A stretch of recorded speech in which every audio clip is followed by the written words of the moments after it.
लोकसभा चुनाव में अगर बीजेपी बहुमत का आंकड़ा हासिल नहीं कर पाई तो क्या है उनका प्लान बी। भाजपा के प्लान बी को लेकर आखिर क्या बोले अमित शाह, चलिए आपको बताते हैं।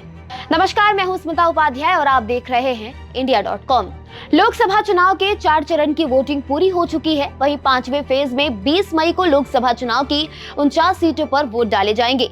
छठे फेज का चुनाव 25 मई को और 7वें फेज की वोटिंग 1 जून को होने वाली है। जहां एक तरफ भारतीय जनता पार्टी लगातार तीसरी बार जीत का दावा कर रही है, वहीं विपक्षी इंडिया गठबंधन भी सत्ता में आने के लिए पूरी तरीके से तैयार है। इन सब के बीच गृह मंत्री अमित शाह ने न्यूज एजेंसी एएनआई को दिए एक इंटरव्यू में लोकसभा चुनाव से जुड़े कई मुद्दों पर बात की।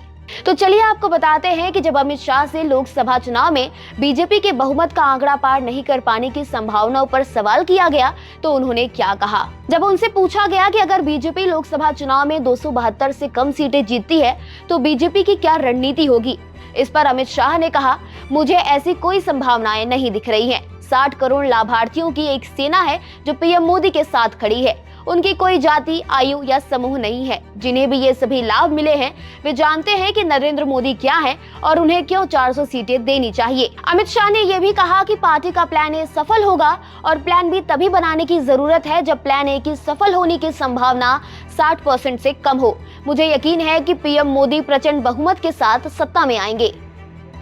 वहीं जब उनसे पूछा गया कि 400 से ज्यादा सीटें क्यों चाहिए तो अमित शाह ने कहा कि देश की राजनीति में स्थिरता लाने के लिए 400 से ज्यादा सीटों की जरूरत है। वहीं कांग्रेस पर निशाना साधते हुए अमित शाह ने कहा कि भाजपा का दावा है कि कांग्रेस का इरादा एसटी, एससी और ओबीसी के आरक्षण का लाभ छीनकर मुस्लिम समुदाय को देना है।